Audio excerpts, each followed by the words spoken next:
இன்றைக்கி வந்து சனிக்கிழமை February 22, ஒரு வீக்கெண்ட். எல்லோரும் கொஞ்சம் ரிலாக்ஸ்டாக அப்படியே மெதுவாக நிறைய பிளான்ஸோடு இருப்பீங்க. சில பேருக்கு நாளைக்கு தான் வீக்கெண்டு. ஸோ இன்றைக்கும் வேலைக்கு போய் கொண்டிருப்பீர்கள். எல்லாருக்கும் இனிய காலை வணக்கம்.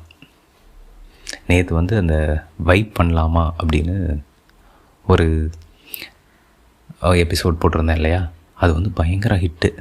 நான் எதிர்பார்க்கவே இல்லை. எல்லோரும் வந்து கேட்டுட்டு ரொம்ப பிடிச்சிருக்கு அப்படின்னு சொல்லி சொன்னாங்க. இந்த மாதிரி நிறையா பண்ணுங்கள், இது மாதிரி அடிக்கடி பண்ணுங்கள், இது ரொம்ப நல்லாயிருக்கு அப்படின்ற மாதிரி சொன்னாங்க. அது உங்களுக்கு மட்டும் நல்லா இல்லை, எனக்கும் ரொம்ப நல்லா இருந்தது. எனக்குமே ஒரு ரொம்ப ரிலீஃபாக இருந்துச்சு. ஏன்னா நம்ம ரொம்ப ஹெவியான சப்ஜெக்ட்ஸ் எல்லாம் சம்டைம்ஸ் பேசுகிறோம். அதுக்கப்புறம் அதுலேருந்து வெளியே வரதே கொஞ்சம் கஷ்டமாகுது. ஸோ இந்த மாதிரி சப்ஜெக்ட்ஸ் பேசும்போது நம்ம பாடி அண்ட் மைண்ட் வந்து ஃபுல்லாக அப்படியே ரிலாக்ஸ் ஆகிடுது. நம்ம வந்து ஒரு மாதிரி நண்பர்களோட ஒரு ஃபன் உரையாடல் பண்ணுற மாதிரி தான் எனக்கு அது ஃபீல் ஆச்சு. உங்களோடெல்லாம் ஒரு ஃபன்னாக ஒரு ஈவினிங் உட்காந்து ஜாலியாக பேசிகிட்டு இருக்க மாதிரியான அந்த உரையாடல் வந்து எனக்கு ரொம்ப பிடிச்சிருந்தது. ஸோ இனிமேல் அடிக்கடி அந்த மாதிரி பேசுவோம். எனக்கும் கொஞ்சம் ஜாலியாக இருந்தது. அடுத்தது இன்றைக்கி நாம் எதை பற்றி பேச போகிறோம் அப்படின்னா, ஒரு புக்கு, எனக்கு பிடிச்ச ஒரு நாவல் பற்றி பேசலாம். ஒரு கதை சொல்கிறேன் நான் இன்றைக்கி. ஏன்னா போன வாரம் மதில்கள் கதை சொன்னப்போ எல்லோரும் சொன்னாங்க ரொம்ப நல்லா இருந்துச்சு, அடிக்கடி ஏதாவது புத்தகங்கள் நாவல் அந்த மாதிரி அறிமுகப்படுத்துங்க அப்படின்னு. எனக்கு இன்னொரு பிடிச்ச நாவல் வந்து எர்னஸ்ட் ஹெமிங்வே எழுதின கிழவனும் கடலும் அப்படிங்கிற இந்த நாவல். அது வந்து கடலும் கிழவனும் அப்படின்னு ஒரு சொல்லுவாங்க, the old man and the சீ அப்படிங்கிற இந்த நாவல் வந்து எனக்கு ரொம்ப பிடிச்ச நாவல்களில் ஒன்று. எப்போல்லாம் கொஞ்சம் மனசோர்வாக இருக்கோ அப்போல்லாம் இந்த நாவல் எடுத்து நான் படிப்பேன். இதை நாவல்னே சொல்ல முடியாது, இது கொஞ்சம் ஒரு பெரிய ஒரு 100 பக்கம் சிறுகதைன்னு வேணால் சொல்லலாம். ஏன்னா ஒரு நாவலுக்குரிய அந்த ஒரு பரந்துபட்ட உலகமும் வெவ்வேறு விதமான கேரக்டர்ஸும் அப்படிலாம் எதுவுமே இல்லாமல் ஒரு கிழவனும் ஒரு கடலும் ஒரு மீனும் தான் இந்த ஒட்டுமொத்த 100 பக்கமும் இருக்கும். ஆனால் அது வந்து நமக்கு ஒரு பயங்கர மன எழுச்சியை கொடுக்குறதா இருக்கும். ரொம்ப ஒரு நல்ல ஃபீலில் இருக்கும் அது. அப்போது அதை பற்றி இன்றைக்கி பேசலாம் அப்படின்னு நினச்சேன். ஏன்னா எனக்கு பிடிச்ச ஒரு டாப் நாவல்களில் அதுவும் ஒன்று. இந்த நாவல் பற்றி தான் இன்றைக்கி நம்ம பேச போகிறோம். நான் உங்கள் மெட்ராஸ் மாங்க் அதிஷா. இது நீயே ஒலி பாட்காஸ்ட். தினமும் காலையில் 8 மணிக்கு உங்களோட பல விஷயங்களை பகிர்ந்துக்கிட்டு இருக்கேன், பேசிக்கிட்டு இருக்கேன், நண்பர்களோடு சேர்ந்து உரையாடிக்கிட்டு இருக்கேன். நீங்கள் தொடர்ச்சியாக எனக்கு கொடுத்துட்ருக்கக்கூடிய இந்த ஆதரவுக்கும் அன்புக்கும் மிக மிக நன்றி. இன்றைக்கி நாம் பேச போகிற டாபிக் கிழவனும் கடலும், எர்னஸ்ட் ஹெமிங்வே எழுதின இந்த நாவல். எர்னஸ்ட் ஹெமிங்வே எழுதின இந்த நாவலில் சாண்டியாகோ அப்படின்னு ஒரு கிழவனை பற்றின கதை தான் இந்த கிழவனும் கடலும். கிழவன் அப்படிங்கிறவர் ஒரு ரொம்ப தள்ளாத வயதில் இருக்கக்கூடிய ஒரு தாத்தா. இந்த தாத்தாவும் வந்து ஒரு மீன் பிடிக்கிறவர். மீன் வந்து பிடிச்சு அதை வந்து விற்கிறாங்க. ஒரு மீன்பிடி கிராமத்தில் வந்து அவர் இருக்கார். ஒரு காலத்தில் வந்து ஒரு வஸ்தாதாக இருந்தவர். நிறையா மீன்லாம் பிடிச்சி எல்லாராலையும் பாராட்டப்பட்ட ஒரு ஆள். இப்போ வந்து அவரை எல்லோரும் சலாவோ அப்படின்னு கூப்பிட்றாங்க. சலாவோ அப்படின்னா அன்லக்கி. அவர் வந்து கடலுக்கு போவார். அவருக்கு மட்டும் மீனே மாட்டவே மாட்டாது. அவரால் மீன் பிடிக்க முடியாது. அவர் ஒரு பீடை அப்படின்னு சொல்லலாம். சலாவோவுக்கு வந்து தமிழில் வந்து பீடைன்னு சொல்லலாம். அவர் வந்து எல்லோரும் அப்படி தான் நினைக்கிறாங்க. அவர் வயசாகிடுச்சு, அவருக்கு அந்த எபிலிட்டி போயிடுச்சு, அவர் ஒரு நல்ல மீனவனாக இல்லை, அவரால் இப்போ மீன் பிடிக்க முடியாது அப்படின்னு திரும்ப திரும்ப எல்லாரும் சொல்லக்கூடிய ஒரு இடத்துக்கு வந்துட்டார். இப்போ அவருக்கு வந்து அதை நிரூபிக்கிற மாதிரி, அதாவது எல்லாரும் நம்மளை பற்றி ஏதோ ஒன்று சொல்லிக்கிட்டே இருப்பாங்க, நம்ம அதை நம்ப மாட்டோம். அப்படிலாம் இல்லை, நான் இன்னும் திறமையான ஆள் தான் அப்படின்னு நம்ம நம்புவோம். இன்னும் எனக்கு பலம் இருக்குது, இன்னும் நான் வந்து என்னால் இதை சாதிக்க முடியும் அப்படிங்கிற நம்பிக்கை இருக்கும். அந்த நம்பிக்கையை பிரேக் பண்ணுற மாதிரி நம்மளை சுற்றி எல்லாமே நடக்கும். அதில் ஒன்று அவருக்கும் நடக்குது. என்னென்னா 84 நாள் கண்டினியூஸாக 84 நாள் வந்து அவருக்கு மீனே கிடைக்கல. தினமும் இன்றைக்கி என்னோடய அதிர்ஷ்டமான நாள், இன்றைக்கி நிச்சயமாக மீன் கிடைக்கும் அப்படின்ற நம்பிக்கையோடு கடலுக்குள்ளே போகிறாரு. வெறும் கையோடு திரும்பி வராரு. ஒவ்வொரு முறையும் கடலுக்குள்ளே போகிறதும் வெறும் கையோடு திரும்பி வரதும்னு அவரோட 84 நாட்கள் வந்து போய்கிட்டே இருக்குது. இவருக்கு துணையாக ஒரு பையன் இருக்கான், மனோலின் அப்படின்னு. இந்த மனோலின் வந்து சின்ன வயசு 5 வயசாக இருக்கும்போதுலேருந்து அவர் கூட அசிஸ்டண்ட்டாக இருக்கான். அந்த மனோலின் வந்து அவன் நம்பிக்கையோடு அவரை அவன் தான் பார்த்துக்கிறான். ஆக்சுவலாக அவருக்கு வேண்டிய உணவு கொண்டு வந்து தரது, அவருக்கு வேண்டிய சின்ன சின்ன உதவிகள் செய்கிறதுன்னு இதெல்லாம் செஞ்சு கொடுத்து அவர்கிட்ட அந்த மீன் பிடிக்கிறத கற்றுக்கிறான். 84 நாட்கள் ஆனதுக்கு பிறகு அவன் வீட்டில், மனோலினோட வீட்டில் அந்த கிழவன் கூட இனிமேல் போகாத, ஏதாவது அதிர்ஷ்டமான படகுல போ அப்படின்னு சொல்லி அவனை தடுத்துடுறாங்க. அவன் வந்து ரொம்ப தயக்கத்தோடு வந்து சொல்கிறான், தாத்தா என்னால் இனிமேல் வர முடியாது, எங்கள் அப்பா இனிமேல் போகக்கூடாதுன்னு சொல்லிட்டாரு, நான் ஒரு சின்ன பையன் தானே, நான் எப்படி அவர் பேச்சை மறுக்க முடியும் அப்படின்னு அவன் கேட்குறான். தாத்தா வந்து சரி போ அப்படின்னு விட்டுடுறாரு. அவருக்கு கஷ்டமாக இருக்குது அது. ஏன்னா அவர்கிட்ட இருந்து எல்லாமே போயிடுச்சு. அவருடைய இளமை போயிடுச்சு, அவருடைய உடல் பலம் இல்லை அவர்கிட்ட. இப்போ அவரோட ஃபேமிலியில் எல்லோரும் இறந்து போயிட்டாங்க, விட்டுட்டு போயிட்டாங்க, யாருமே இல்லை. அவர் ஒரு சின்ன குடிசையில் தனிமையில் வாழ்கிறாரு. அவர்கிட்ட இருந்த கடைசி அந்த ஒரு மனிதன், அவர் கூட நெருக்கமாக இருந்த அந்த ஒரே மனிதன் வந்து அந்த பையன் மட்டும்தான். அவனும் இப்போ போகிறான் பிகாஸ் ஆஃப் அவருடைய அந்த அதிர்ஷ்டமின்மையினால் அப்படின்றது தான். அப்போ அதை அவர் கொஞ்சம் கஷ்டமாக தான் இருக்கு அவருக்கு. ஆனாலும் ஒரு சரிப்போ அப்படின்னு அனுப்பி விடுறாரு. அவருக்கு வந்து ஒரு கனவு வந்து டெய்லியும் வந்துக்கிட்டே இருக்குது. கனவுல வந்து சிங்கங்கள் வருது. அந்த சிங்கங்கள் வந்து அவர் அவர் வந்து இந்த இளமை காலத்தில் இருக்கும்போது ஆப்பிரிக்க பகுதியில் கடலில் போகும்போது அந்த கடற்கரையில் வந்து நின்றுட்டுருக்குமா சிங்கம். அது வந்து அவருக்கு ஒரு மறக்க முடியாத ஒரு அனுபவமாக மனசில் அப்படியே தங்கியிருக்கு. அது வந்து அவருடைய மகிழ்ச்சியான நாட்களோட ஒரு குறியீடு மாதிரி அந்த கதைக்குள்ளே வந்துக்கிட்டே இருக்குது. அவர் கனவு அவரோட பலத்தை சொல்கிற மாதிரி, தான் யாருன்னு சொல்கிற மாதிரி. அந்த சிங்கம் வந்து அவர் தானோ அப்படின்னு கூட நமக்கு தோணும். என்னென்னா அந்த சிங்கம் வந்து அவருடைய கனவில் திரும்ப திரும்ப வரும். அதுதான் அவரோட கனவு, அந்த சிங்கத்தை வந்து பார்க்கணும் அப்படிங்கிறது தான். அப்போது அவர் இந்த பையன் போயிடுறான் அவர் வாழ்க்கையிலேருந்து. இனிமேல் நான் வரமாட்டேன் தாத்தா, என்னை மன்னிச்சிரு அப்படின்னு சொல்லிட்டு அவன் வந்து கிளம்புறான். இப்போ வந்து இவர் சரியாக மீன் பிடிக்காததுனால, இவருக்கு வயசாகிட்டதால் இவரை யாருமே மதிக்கிறதில்ல. அது அவருக்கு ரொம்ப கஷ்டமாக இருக்குது. அவருக்கு வந்து ஒரு சுயமரியாதை இல்லாத ஒரு இடத்துல வாழ்கிறாரு. அப்போது அவர் வந்து தனிமையில் அந்த 85வது நாள் தனிமையில் அவர் மீன் பிடிக்கிறதுக்காக கிளம்புறாரு.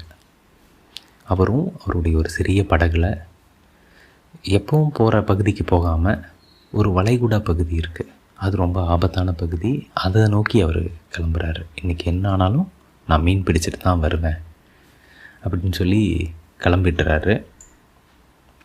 கிளம்பி போய்கிட்டு இருக்காரு. ரொம்ப தூரம் போயிடுறாரு. போய் அவர் நம்ம ஊர் மாதிரி வலை போட்டு அவங்க மீன் பிடிக்கிறதில்ல, தூண்டில் போட்டு தான் மீன் பிடிக்கிறாங்க. ஒரு படகுல 2-3 தூண்டில் போட்டு வச்சுருப்பாங்க. அதில் அந்த தூண்டிலில் இறை இருக்கும். அதை வந்து மீன் பிடிச்சி இழுக்கும்போது அதை எடுத்துகிட்டு வருவாங்க. அவங்க ஊரில் வந்து இருக்கலே ஒரு பெரிய மீன் இருக்குது. அது வந்து மர்வின் அப்படிங்கிற ஒரு வகையான மீன். இந்த மர்வின் மீன் வந்து ரொம்ப பெருசாக இருக்கும் போல இருக்குது. ரொம்ப நீளமாக, மூக்கு வந்து நீளமான மூக்கோட அகலமாக இருக்கக்கூடிய ஒரு மிகப்பெரிய மீன். அதை வந்து அவர் பிடிக்கணும் அப்படின்னு சொல்லி அங்கே போகிறாரு. அதை பிடிக்கிறது தான் அவங்களுடைய நோக்கமாக இருக்குது. நம்ம ஊர் மாதிரி சின்ன சின்ன மீனெல்லாம் பிடிச்சிட்டு வந்து அவங்க விற்கிறதில்ல, அந்த மாதிரி பெரிய மீன்களை பிடிக்கிறது தான் அவங்க நோக்கமாக இருக்குது. அப்போ அவர் அதை தேடி அங்கே போகிறாரு. அவரோட தூண்டில் வந்து ஒரு 2-3 தூண்டில் போட்டு வச்சுருக்காரு அவரோட படகுலேருந்து.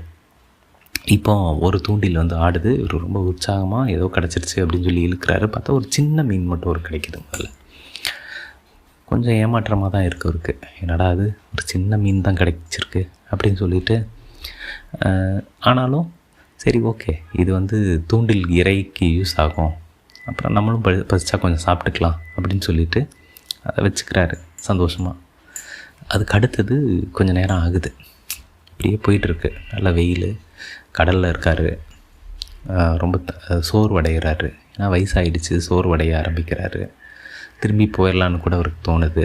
அப்போது அந்த நொடியில் அவரோட இன்னொரு தூண்டில் வந்து வலுவாக இழுக்கப்படுது.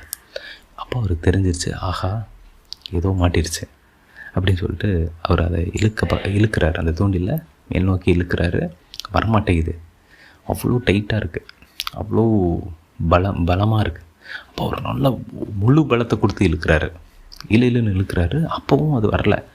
அப்போ அவருக்கு தெரிஞ்சிச்சு, ஆஹா பெரிய மீன் ஏதோ ஒன்று மாட்டிடுச்சு அப்படின்னு. இது அவருக்கு வந்து ஒரு பெரிய நம்பிக்கையை கொடுக்குது. ஆனால் அதே சமயம் இவரால் அவ்வளோ பெரிய மீனை வந்து தனியாக இழுத்துற முடியுமா அப்படிங்கிற ஒரு சந்தேகம் வருது. இந்த சுய சந்தேகம் இருக்குல்ல, நமக்குள்ளே ஒரு குரல் ஒழிச்சிக்கிட்டே இருக்கும்.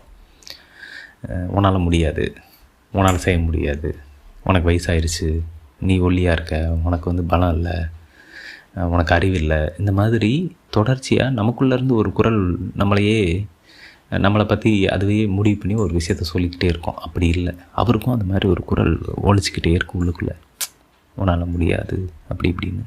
ஆனால் அதோட அவர் போராடுறாரு. இந்த மீனை நான் பிடிக்காமல் விடமாட்டேன் அப்படின்னு சொல்லி ரொம்ப முழு திறனையும் வெளிப்படுத்தி இழுக்கிறாரு. தான் உடம்புல வந்து அந்த கயிறை சுற்றிக்கிட்டு அந்த மீனை இழுக்க பார்க்குறாரு. அப்போ தான் அந்த மீன் வந்து கடல்லேருந்து அப்படியே வெளியே எழுந்து வருது. அதை பார்க்கும்போது ஒரு பிரம்மாண்டமான ஒரு மீனாக இருக்குது. அதாவது அவர் நினைக்கிறாரு, இது படகை விட பெரிய மீனாக இருக்கேன், இதை நான் எப்படி பிடிப்பேன், இதை எப்படி தூக்கிட்டு போக முடியும் என்னால் அப்படின்னு அவருக்கு ஒரு மலைப்பாக இருக்குது. ஏன்னா அவர் கொண்டு வந்த படகை விட அந்த மீன் வந்து ரொம்ப பெருசாக இருக்குது. அப்படிப்பட்ட ஒரு மீனை வந்து எப்படி ஒரு மனிதனாக இழுக்க முடியும்? ஐயோ சாண்டியாகோ மனோலின் இருந்தால் கொஞ்சம் நல்லா இருக்குமே அப்படின்னு அவர் நினைக்கிறாரு. ஒரு துணைக்கு ஒரு மனிதன் இருந்தால் தன்னால் ஈஸியாக வெற்றி பெற்ற முடியும் அப்படின்னு நமக்கு தோணும்ல.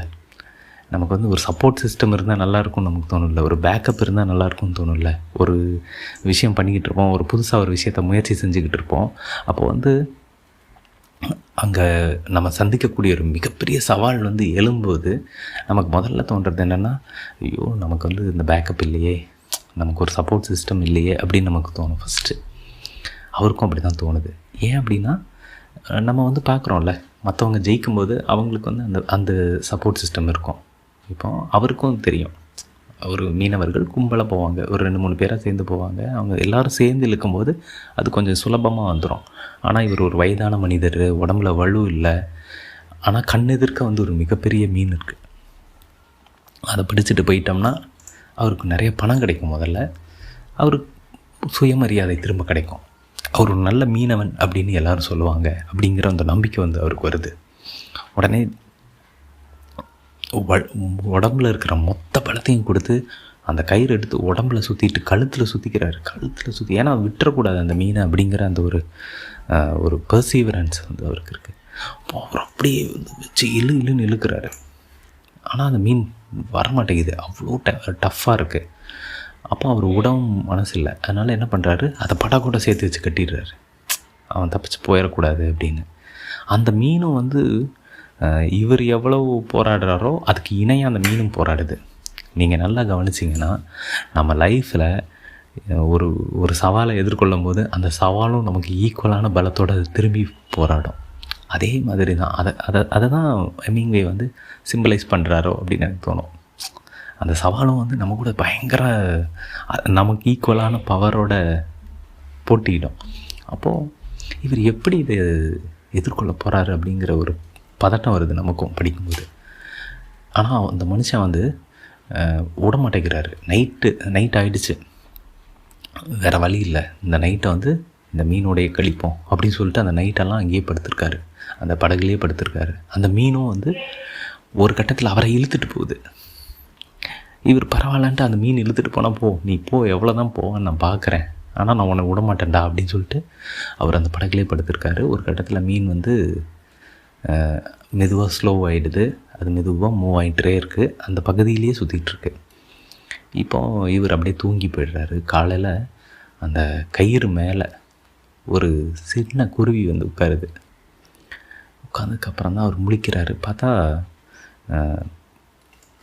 இப்போ அந்த மீன், பெரிய மீன் வந்து அந்த படகு அப்படியே சுற்றி வந்துக்கிட்டே இருக்குது. ஒரு முடிவு எடுக்கிறாரு. இன்றைக்கி என்னானாலும் இவனை நான் புட்டுச்சிட்டு போகாமல் விட மாட்டேன் அப்படின்னு சொல்லிட்டு அவரோட ஈட்டி எடுத்துக்கிறாரு. ஈட்டி எடுத்துகிட்டு மறுபடியும் கயிறை இழுத்து அந்த மீனை ரொம்ப பக்கத்தில் கொண்டு வர ட்ரை பண்ணுறாரு. ஒரு கட்டத்தில் அந்த மீன் வந்து அவரோட படகுக்கு அடியில் பூந்து படகையே அடித்து தள்ள ட்ரை பண்ணுது. இவருக்கும் அந்த மீனுக்கும் ஒரு பயங்கரமான ஒரு சண்டை நடக்குது. அதில் வந்து அந்த ஈட்டி எடுத்து அந்த மீனோட தலையில் குத்தி அதை வந்து கொன்னுட்டுறாரு. கொன்று அதுக்கப்புறம் அந்த மீனோட எடை வந்து ரொம்ப மிக அதிகமாக இருக்குது. ஒரு 50-100 கிலோ எடையுள்ள ஒரு மீனாக இருக்குது. அதையும் வந்து அவர் போராடி தூக்கி அவரோட படகோடு சேர்த்து அதை கட்டிடுறாரு. படகுல வந்து அதை கட்டி வச்சிடுறாரு. அப்போது அவருக்கு வந்து அந்த மீனை பிடிக்கிறதுக்கு முன்னாடி சில மன ஓட்டங்கள் வருது அவருக்கு. அந்த மீனை வந்து தன்னோட சகோதரனாக நினைக்கிறாரு. அந்த மீனை தன்னோட நண்பனாக அவர் நினைக்கிறாரு. அவர் இந்த இயற்கையில் அவர் தானும் ஒரு பகுதி அப்படிங்கிறத அந்த இரவில் வந்து உணர்றாரு. அவர் வந்து சொல்கிறாரு, இயற்கைக்கு முன்னால் மனிதன் வந்து ஒன்றுமே இல்லை அப்படின்னு அவர் ஃபீல் பண்ணுறாரு. அவங்களுக்கு வந்து அந்த இயற்கையில் இருக்கக்கூடிய பறவைகளுக்கும் விலங்குகளுக்கும் அறிவு குறைவாக இருக்கலாம். ஆனால் அதுங்க நம்ம விட அதிக உண்மையானவைகளாக இருக்குது, நோபலாக இருக்குது, ஏபிளாக இருக்குது அப்படின்னு அவர் சொல்கிறாரு. நான் அந்த விலங்கை போல் இருக்கணும்னு நினைக்கிறாரு. நான் இந்த விலங்கை போல், இந்த மீனை போல், இந்த இருளான இந்த கடலுக்குள்ளே நான் இருக்கணும் அப்படின்னு அவர் ஆசைப்படுறாரு. இவர் அதுகள் தானும் அந்த ஈகோ சிஸ்டமில் ஒன்று அப்படிங்கிறத உணர்றாரு. உணர்ந்து ஆனால் இது என்னால் தவிர்க்க முடியாது,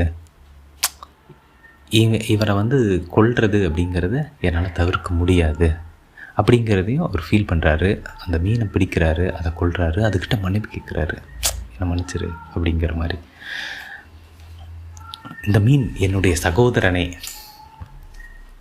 அப்படின்னு சொல்கிறான். ஆனால் கவலைதான், கொன்றுதான் ஆக வேண்டும் அப்படின்னு ஒரு இடத்துல ஒரு டயலாக் வருது. அப்புறம் இன்னொரு இடத்துல சொல்கிறாரு, அந்த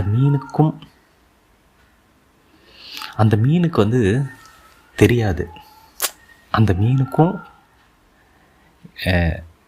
அதோட உயிருக்கும் நடுவில் இருக்கிறது ஒரே ஒரு மனுஷன்தான், அவன் ஒரு கிழமை அப்படின்னு அதுக்கு தெரியாது, அதனால் தைரியமாக நம்ம போராடலாம் அப்படின்னு ஒரு இடத்துல வந்து சொல்கிறாரு. இது வந்து ஒரு முக்கியமான ஒரு ஃபீலிங் வந்து எனக்கு கொடுக்குது. என்னென்னா, இயற்கைக்கும் அந்த மனிதனுக்குமான தொடர்பு, கடலுக்கும் அந்த மனிதனுக்குமான தொடர்பு.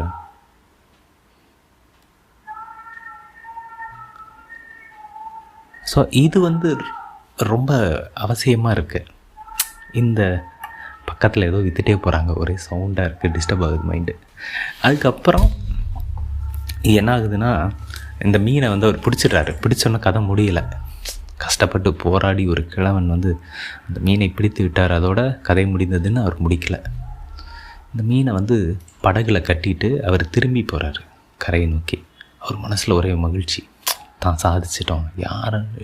என்னை பற்றி என்னடா நினச்சிட்டு இருந்தீங்க, நான் இன்னும் அதே மனிதன் தான்டா அப்படின்னு. ஏன்னா அவர் வந்து த்ரூ அவுட் தி ஸ்டோரி அவர் வந்து தன்னுடைய இளமை காலத்தையும் நினச்சிக்கிட்டே இருப்பார். ஆப்பிரிக்காவில் ஒரு பாரில் ஒரு மனிதனோட இந்த கை வலு போட்டி ஒன்று வைக்கிறாங்க. நம்ம வைப்போம்ல, 2 கையை கோர்த்து அப்படி கீழே தள்ளுற அந்த கை வலு போட்டி வந்து, அதில் வந்து இவன் ஒரு ஆப்பிரிக்கன் மனிதனோட இந்த கிழவன் வந்து இளைஞனாக இருக்கிறப்போ போட்டி போடுறான். ஒரு சண்டே காலையில் தொடங்குற அந்த போட்டி ஒரு பகல் ஒரு இரவு அந்த அளவுக்கு நீளுது. 2 பேரும் அந்தளவுக்கு ஈக்குவலாக போராடுறாங்க. ஆனால் கிழவன் விட்டு கொடுக்கல. இந்த கிழவன் வந்து அப்போது சின்ன பையனாக இருந்தப்போ விட்டு கொடுக்காம அந்த ஆஃப்ரிக்கனோட பயங்கரமாக போராடுறப்பல பெரிய பெட்டிங்கெல்லாம் நடக்குது இந்த பேஸ் பண்ணி. ஏன்னா பொதுவாக இது வந்து 1 மணி நேரம் 2 மணி நேரம் தான் நடக்கும். ஆனால் இது ஒரு நாள் முழுக்க நீண்டு ஒரு இரவெல்லாம் நீளுது. எல்லோரும் கும்பல் அந்த பார் முழுக்க ஆளுங்கள் எல்லாம் கூடிடுறாங்க. காலையில் விடிகிற வரைக்கும் அது போய்கிட்டே இருக்குது. அடுத்த நாள் காலையில் வரைக்கும் அது போகுது. ஆனால் இந்த கிழமை விட்டு கொடுக்கவே இல்லை. அப்படி போராடி நிறுத்தி கடைசி அவன் ஜெயிப்பான். இதை வந்து அவன் மறக்கவே மாட்டான். இதை வந்து அவன் ஞாபகம் வச்சுக்குவான்.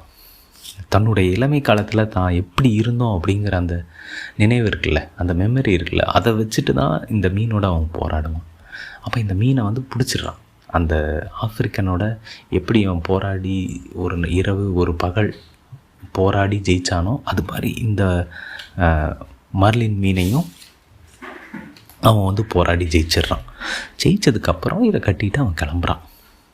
கரையை நோக்கி ரொம்ப சந்தோஷமாக கிளம்புறான். ஆனால் இதில் அந்த குத்துப்பட்டதுலேருந்து இரத்த வாடை வந்து கடலில் பரவுது. அதில் ஒரு சுறா மீன் வந்து தாக்குதலுக்கு வருது. ஒரு பயங்கர சுறா, அது வந்து கொடூரமான ஒரு சுறா மீனாக இருக்குது, மிக பெரிதாக இருக்குது. அது வந்து தாக்கி இந்த மீனை சாப்பிட வந்துடுச்சு. இப்போது அதை காப்பாற்றி ஆகணும். தன்னுடைய அந்த மீனை வந்து அவர் காப்பாற்றி ஆகணும். தன்னுடைய ஈட்டி எடுத்துக்கிறாரு. இந்த முறை இன்னும் பலமாக சண்டை போடுறாரு அந்த சுறா, ஒரே ஒரு சுறா மீனோட. இது முதல் நாள் கடுமையாக சண்டை போட்டு அந்த சுறா மீனை கொல்றாரு. ஆனால் இந்த போராட்டத்தில் என்ன ஆயிடுதுன்னா, இவர் கொண்டு வந்திருந்த அந்த ஈட்டி வந்து அதோட தலையில் வந்து குத்தி அப்படியே அது தண்ணிக்குள்ளே போயிடுது. இப்போ ஈட்டி இல்லை அவர்கிட்ட. ஆனால் அது போனால் போகுது. அதை இழந்துட்டார், ஈட்டி இழந்துட்டார். இப்போ அவருக்கு பாதுகாப்புக்கு எந்த ஆயுதமும் அவர்கிட்ட இல்லை. பரவாயில்ல, என்னானாலும் பார்த்துக்கலான்ட்டு திரும்பியும் போகிறாரு. போகும்போது அடுத்த 2வது நாள் பார்த்தா 2 சுறா மீன்கள் வந்து இந்த மாதிரி அட்டாக்குக்கு வருது. இப்போ அதுங்க ஒவ்வொன்றும் ஒவ்வொரு பக்கத்துலேருந்து ஃபைட் பண்ணுது. ஒன்று இந்த பக்கம் இருந்து வருது, ஒன்று இந்த பக்கம், வலது பக்கம், இடது பக்கம்னு சுற்றி சண்டை போடுதுங்க. இப்போ இவர்கிட்ட ஆயுதமும் இல்லை, தன்னுடைய துடுப்பு தான் இருக்குது. விட்டுறக்கூடாது, என்னானாலும் இந்த மீனோட கரைக்கு போயே ஆகணும் அப்படிங்கிற அந்த மன உறுதியோடு இருக்கார். அதனால் அந்த துடுப்பை வச்சு அவங்க கூட சண்டை போடுறாரு, அதுங்களை அடித்து விரட்ட பார்க்குறாரு. ஆனால் ஒருத்தரோட சண்டை போடும்போது இன்னொன்று வந்து அந்த மர்லின் மீனை சாப்பிட ஆரம்பிக்குது. இன்னொன்று அடிக்கும்போது இன்னொன்று வந்து அப்படி மாறி மாறி சண்டை போடும்போது அவரோட துடுப்பு உடஞ்சி போயிடுது. ஆனால் அந்த போராட்டத்தில் அந்த 2 மீனையும் அடித்து விரட்டிடுறாரு. ஆனால் அது என்ன ஆகுதுன்னா, அதுங்க வந்து பாதி மீனை சாப்பிட்ருதுங்க. இந்த மர்லின் மீனை பாதி சாப்பிட்ருதுங்க. சரி பரவாயில்ல, பாதி இருக்குது அப்படின்னு சொல்லிட்டு இன்னும் கடந்து வர்றாரு. 3வது நாள் ஆகுது. இந்த முறை ஒரு மிகப்பெரிய படையே கிளம்பி வருது. சுறா படையே வருது. ஒரு 10 சுறா மீன் வருது. இவரால் அதுங்களோட போராடவே முடியல. வச்சுருக்கிறதே அந்த உடஞ்சி போன துடுப்பு தான். எல்லாத்தையும் இழந்து நிற்கிறாரு. ஆனாலும் விடக்கூடாது, இது என்னுடைய சுயமரியாதை, இது என்னுடைய போராட்டம், இதை நான் விட்டு கொடுத்துட மாட்டேன்னு கடுமையாக போராடுறாரு. போராடும்போது கடைசியாக அதுங்களோட போராடி அதுங்களை விரட்டிட்டு ஒரு வழியாக கொஞ்சம் ஆசுவாசம் அடைகிறாரு. எல்லாத்தையும் அனுப்பிட்டோம் அப்படின்னு கடைசியாக ஒரு கரையை சேர்ந்து வந்து நிற்கிறாரு. கரைக்கே வந்து சேர்றாரு. இப்போது கரைக்கு சேர்ந்ததுக்கு பிறகு இறங்கி பார்க்குறாரு. அந்த மர்லின் மீனோட தலை மட்டும்தான் இருக்குது. வெறும் முள், அந்த முள் இருக்கு இல்லையா, அதோட வலிமையான எலும்பு மாதிரியான முள் மட்டும்தான் படகுல கட்டப்பட்ட மாதிரி இருக்குது. எல்லாத்தையும் சாப்பிட்டுருச்சுங்க மீன்கள் வந்து. ஒன்றுமே மிச்சம் இல்லை. அவர் எப்படி உள்ளே போனாரோ அப்படியே வெளியே வந்திருக்காரு. வெறுங்கையோடு போனவர் வெறுங்கையோடு வந்திருக்காரு அப்படிங்கிற மாதிரி இருக்கும். அவர் அப்படியே அந்த படகை அங்கேயே நிறுத்திட்டு தன்னுடைய அந்த குடிசைக்கு போய் அப்படியே படுத்துருவார். அப்போது சாண்டியாகோ போய் படுத்ததுக்கப்புறம் மனோலின் வந்து அந்த மீனை வந்து பார்க்குறதுக்கு எல்லோரும் ஊரே கூடி நின்று அதை பார்க்கும். அடேங்கப்பா எவ்வளோ பெரிய மீன் இது அப்படின்னு சொல்லி. ஏன்னா இது வரைக்கும் யாருமே அவ்வளோ பெரிய மீனை பிடிச்சதில்லை. இவர் வந்து அவ்வளோ பெரிய மீனை பிடிச்சிருக்காரு அப்படின்னு எல்லாரும் ஆச்சரியமாக பார்த்துக்கிட்டு இருக்காங்க. அவரை பற்றி பெருமையாக பேசிக்கிட்டு இருக்காங்க. மனோலினுக்கு ஒரே சந்தோஷமாக இருக்குது. அவன் அதை கேட்டுட்டு குடிசைக்கு ஓடுறான். குடிசைக்கு போய் அவன் வந்து கேட்குறான், இந்த மாதிரி நீ பிடிச்சிட்டியா அப்படின்னு. அப்புறம் அவன் அவர்கிட்ட சொல்கிறான், நான் உனக்கு சாப்பிட்றதுக்கு ஏதாவது கொண்டு வரேன், எனக்கு நீ கற்றுக் கொடு அப்படின்னு அவன் கேட்குறான். எனக்கு மீன் பிடிக்க கற்றுக்கொடு, நாளையிலேருந்து நானும் வரேன் கூட அப்படின்னு உற்சாகமாக சொல்கிறான். அவர் ரொம்ப சலிப்பாக இருக்கார். எல்லோரும் என்னை தேடினாங்களா அப்படின்னு கேட்குறாரு. ஆமாம், அவனை வந்து எல்லோரும் தேடினாங்க, ஹெலிகாப்டர் படகுகள் அனுப்பிச்சு தேடினாங்க அப்படின்னு வந்து சொல்கிறான். அப்போது அவர் வந்து அப்படியா அப்படின்னு மட்டும் கேட்டுட்டு மறுபடியும் படுத்துக்கிறாரு. மறுபடியும் அப்படியே தூங்கி போகிறாரு. அவரோட கனவில் வந்து அந்த சிங்கங்கள் வருது. மறுபடியும் அந்த சிங்கங்கள் வருது. அதோடு அந்த கதை முடியுது. எனக்கு வந்து இந்த கதை பலவிதமான உணர்வுகளை தரக்கூடிய ஒரு கதை. அதாவது நமக்குள்ளே இருந்து எழக்கூடிய இந்த குரல்கள் இருக்குல்ல, அது வந்து திரும்ப திரும்ப நம்மக்கிட்ட ஒன்று சொல்லிக்கிட்டே இருக்கும். நீ இதுக்கு சரிப்பட்டு வர மாட்ட அப்படிங்கிறது முக்கியமானது. அப்புறம் நம்மளை பற்றின மற்றவங்களுடைய மதிப்பீடுகளை வந்து அது உறுதிப்படுத்திக்கிட்டே இருக்கும். ஒருத்தன் வந்து சொல்லுவான், உனக்கு வந்து இது வரவே வராது, இதை நீ செய்யவே மாட்ட, உன்னோட ஸ்டாமினாக்கு இது தாங்காது, உன்னால் ஓட முடியாது, உன்னால் நடக்க முடியாது, உன்னால் ஸ்விம் பண்ண முடியாது, உன்னால் எழுத முடியாது, உன்னால் சாஃப்ட்வேர் கோடிங் பண்ண முடியாது, உனக்கு மேக்ஸ் வராது, உனக்கு சயின்ஸ் வராதுன்னு யாரோ ஒருத்தன் ஏதாவது ஒன்று நம்மக்கிட்ட சொல்லிக்கிட்டே இருப்பாங்க. நம்ம அதை நம்ப ஆரம்பிப்போம். குறிப்பாக வயது ஆக ஆக நம்மளை பற்ற மதிப்பீடுகள், ஜட்ஜ்மெண்ட்ஸை நம்மளே உருவாக்கிக்க ஆரம்பிப்போம். அதை நம்மளும் நம்புவோம். ஆமாம், எனக்கு வயசாகிடுச்சு, என்னால் இதை செய்ய முடியாது, நான் இதை பண்ண மாட்டேன் அப்படின்னு கிட்டத்தட்ட. ஆனால் சாண்டியாகோ அப்படி இல்லை. அந்த உள்ளே இருக்கிற குரல் இருக்குல்ல, அவங்க கூட தான் சண்டை போடுறாரு. அந்த மீன் இருக்குல்ல, அது அந்த குரல் தான், தனக்குள்ளே இருக்கக்கூடிய அந்த குரல் தான் அந்த மீன். அதை தான் அவர் வெற்றி காணணும்னு நினைக்கிறாரு. அதோடு தான் அவர் ஃபைட் பண்ணுறாரு. நான் அப்படி தான் இந்த கதையை புரிஞ்சுக்கிறேன். நம்ம எல்லோரும் அது கூட தான் சண்டை போட வேண்டியிருக்கும், அது கூட தான் அது போராட வேண்டியிருக்கும். வெளியே இருக்கிற சேலஞ்சு இல்லை பெரிய சேலஞ்சு. நமக்குள்ளே வந்து ஒருத்தன் சொல்லிக்கிட்டே இருக்கான்ல, உன்னாலும் பண்ண முடியாது, நீ வேஸ்ட்டு அப்படின்னு. அவன் கூட தான் சண்டை போட்டு நம்ம ஜெயிக்கிற மாதிரி இருக்கும். அவனோட தான் நம்ம சேலஞ்ச் பண்ணி அவனை தான் ஜெயிக்கணும் அப்படிங்கிறது தான் நான் இந்த கதைக்குள்ளேருந்து புரிஞ்சிக்கக்கூடிய ஒரு முக்கியமான விஷயமாக பார்க்குறேன். ஏன் அப்படின்னா, இந்த கதையை வேறு மாதிரி எல்லோரும் புரிஞ்சுக்கிறாங்க. ஒவ்வொருத்தரும் ஒவ்வொரு மாதிரி புரிஞ்சுப்பாங்க. இதில் நான் என்ன புரிஞ்சுக்கிறேன்னா, இந்த சவால்களை எதிர்கொள்கிறது இருக்குல்ல, எல்லாத்தையும் இழந்து, அதாவது உங்கள்கிட்ட எல்லாம் இருக்கும்போது ஒரு சவாலை எதிர்கொள்கிறது இல்லை சேலஞ்சு. சாண்டியாகோ வந்து அவன் உடல் பலத்தையெல்லாம் இழந்துடுறான், அவன் மனபலத்தை கூட இழந்துடுறான். அவனை யாருமே நம்புறதில்லை, அவனை ஒரு பீடன்றாங்க. ஒரு சின்ன பையன் கூட அவன் மேலே நம்பிக்கை இல்லாமல் இருக்கான். அதுபோக 84 நாள் அவனோட சூழலுமே அப்படி தான் இருக்குது. 84 நாள் மீனே கிடைக்கல.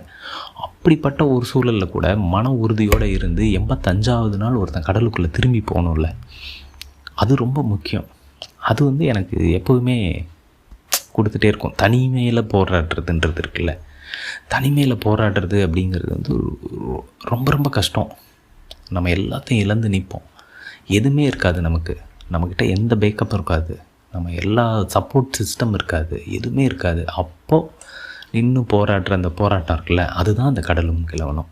அப்போ நின்று ஜெயிக்கிறது இருக்குல்ல, அப்போ நின்று ஜெயிக்கிறது அப்படிங்கிறது அந்த மீனை பிடிச்சிட்டு வர்றது கிடையாது. அந்த மீனை பிடிச்சிட்டு வந்துட்டேன், நான் வந்து அதை விற்றுட்டேன், அதில் காசு கிடச்சிருச்சுன்றது இல்லை. அந்த மீனை நான் பிடிச்சிட்டேன், அதை பிடிக்கிறதுக்காக அந்த சேலஞ்ச் எல்லாத்தையும் நான் எதிர்கொண்டுட்டேன் தைரியமாக. அந்த மீன் அவ்வளோ பலத்தோடு என்னை வந்து இழுத்துட்டு போச்சு. ஆனால் நான் அதை இழுத்து என் படகுல நிறுத்தி கட்டினேன் பார்த்தியா, அதுதான் ரொம்ப பெருசு. 100 கிலோ மீனை நான் ஒரே ஆளாக தூக்கி கட்டினேன் பாரு, அதுதான் அந்த ப்ராசஸ், அந்த ஜேர்னி, அதுதான் வெற்றி. ஒவ்வொரு சேலஞ்சையும் எதிர்கொண்டு முடிச்சு ஒன்று பண்ணுறோம்ல, அதுதான் வெற்றி. என்னென்னா, இதை நம்ம வந்து இப்படியும் புரிஞ்சுக்கலாம், இன்னும் பல விஷயங்களாகவும் இதை புரிஞ்சிக்க முடியும். நான் வந்து இந்த கதையை எப்போல்லாம் நான் சோர்வாக இருக்கணும், எப்போல்லாம் ரொம்ப டல்லாக இருக்கணும், அப்போல்லாம் இதை வந்து படிப்பேன். சாண்டியாகோவை நான் ஃபீல் பண்ணுவேன். என்னானாலும் எனக்கு என்ன எப்போவும் 85வது நாள் நமக்கு நிச்சயமாக இருக்கும். 84 நாள் நம்ம தோற்றுருக்கலாம், ஆனால் 85வது நாள் நமக்கு கட்டாயம் இருக்கும். அப்படிங்கிறது தான் இந்த வெற்றிங்கிறது என்ன அப்படிங்கிறத நமக்கு புரிய வைக்கிற ஒரு கதையாக தான் இந்த கடலும் கிழவனுமே நான் பார்க்குறேன். ஏன்னா நமக்கு வந்து இப்போல்லாம் வந்து நம்ம ரொம்ப சீக்கிரம் சோர்வடைஞ்சிடும், சின்ன விஷயங்களுக்கெல்லாம் சோர்வடைஞ்சிடும். சின்ன தோல்விகளை வந்து நம்ம சோர்வடைய வச்சிருது, பேர்ன் அவுட் ஆகிடுறோம். நானே வந்து கண்டினியூஸாக சில விஷயங்கள் பண்ணும்போது எனக்கே பேர்ன் அவுட் ஆகிடுது. நான் நினச்ச ரிசல்ட்ஸ் வரலைன்னா பேர்ன் அவுட் ஆகிறேன், டவுன் ஆகிடுறேன். இது வந்து எனக்கு ரெகுலராக நடக்கும். இது ஒரு மனித இயல்பு, உங்கள் எல்லாருக்குமே அது இருக்கும். நீங்களும் நீங்கள் நினச்ச விஷயம் நடக்கலை, அது சரியாக ஆகலை அப்படிங்கும்போது பேர்ன் அவுட் ஆகிறது ரொம்ப சகஜமாக நடந்துட்டு தான் இருக்கும். அப்போ என்ன ஆகும்னா, நமக்குள்ளேருந்து ஒரு ஒரு சவுண்டு, ஒரு ஒலி கேட்டுக்கிட்டே இருக்கும், ஒரு வாய்ஸ். அவன் வந்து சொல்லிகிட்டே இருப்பான், அவ்வளோதான் முடிச்சு விட்டீங்க போங்க அப்படின்னு இந்த மீமில் வரும்ல, அந்த வாய்ஸ் வந்து நமக்குள்ளே கேட்டுக்கிட்டே இருக்கும். அதை உறுதிப்படுத்துகிற மாதிரி சுற்றி இருக்கிறவங்க எல்லோரும் சொல்லிகிட்டே இருப்பாங்க, இதை விட்டு தொலை, இது நீ சரிப்பட்டு வரமாட்டே, வேறு எதையாவது ட்ரை பண்ணு, வேறு எதாவது. அப்படி இல்லை. If you are chasing a dream, உங்கள் உடல் நலமோ மனநலமோ எதுவுமே அதை டிஃபைன் பண்ண, நீங்கள் யார், நீங்கள் என்ன செய்யணுன்றதை டிஃபைன் பண்ணக்கூடாது. நீங்கள் உங்களுடைய செயல் தான் டிஃபைன் பண்ணணும். நீங்கள் என்ன பண்ணுறீங்க அப்படிங்கிறது தான் டிஃபைன் பண்ணணும். அப்போ நீங்கள் இது எல்லாத்தையும் கடந்து ஒன்று செய்கிறீங்கள, அதுதான் என்னன்னைக்குமே வெற்றியாக நினச்சிருக்கும். அதை செய்கிறது தான் வெற்றி. இந்த மீனை பிடிக்கிறது வெற்றி இல்லை, அதை செய்கிறது தான் வெற்றி அப்படிங்கிற அந்த விஷயம் ரொம்ப முக்கியமானது இருக்குது. ஹெமிங்வே வந்து இந்த கதையை பற்றி சொல்லும்போது ஒன்று சொல்கிறாரு, a man can be destroyed but not டிஃபீட்டடுன்றான். எவ்வளோ இதுவாக இருக்குது பாருங்கள். அதை கேட்கும்போது அப்படியே எனக்கு வந்து பயங்கர உற்சாகமாக இருந்தது.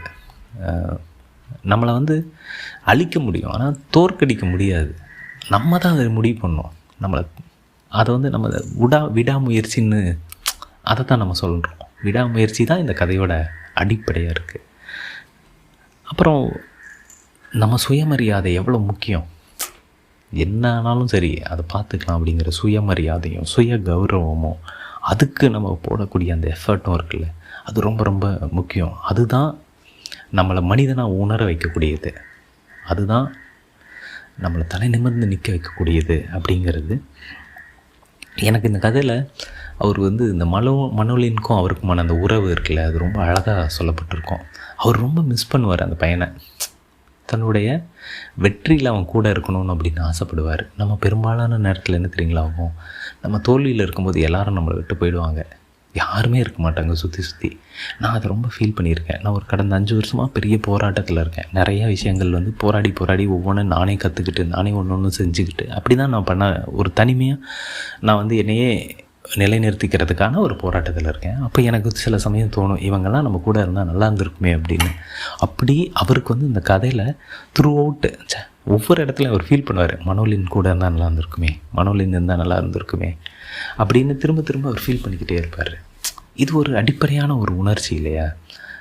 நம்ம வந்து தோல்வியில் இருக்கும்போது விட்டு விலகி போய்டுறவங்க அப்படிங்கிறது இருக்குல்ல.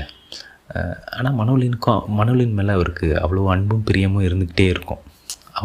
அவர் வந்து அவன் விலகி போகும்போது கூட அவனை வெறுக்க மாட்டார். அவன் ஒரு சின்ன பையன் அப்படிங்கிறது, அவன் கூட இருக்கக்கூடிய அவனுடைய அந்த நினைவுகள் வந்து அவருக்குள்ளே எப்போவுமே தங்கி இருக்கும் அப்படின்னு ரொம்ப அழகாக இருக்கும் அந்த 2 பேருக்குமான உணர்வு. ஒரே விஷயந்தான் இந்த கதையை பற்றி ஃபைனல் தாட் அப்படின்னா, வாழ்க்கையில் சில போராட்டங்களை நம்ம தனிமையில் தான் போராட வேண்டியிருக்கும், தனிமையில் தான் நம்ம செய்ய வேண்டியிருக்கும், தனிமையில் தான் சில சவால்களை எதிர்கொள்ள வேண்டியிருக்கும். அப்போல்லாம் மனசு விட்டுறக்கூடாது. நம்முடைய ஸ்ட்ரென்த் என்ன அப்படிங்கிறதுக்கான காரணங்கள் நம்முடைய நினைவுகளில் இருக்கும். நம்ம என்றைக்கோ ஒரு நாள் செஞ்சது எல்லாமே இருக்கும். அதை வந்து நினைவு வச்சுக்கணும். அதை வச்சுக்கிட்டு அதுதான் நம்ம யாருங்கிறதுக்கான அடையாளம், அதுதான் நம்ம யாருங்கிறதுக்கான அந்த என்ன சொல்கிறது, நம்ம யார் அப்படிங்கிறதுக்கான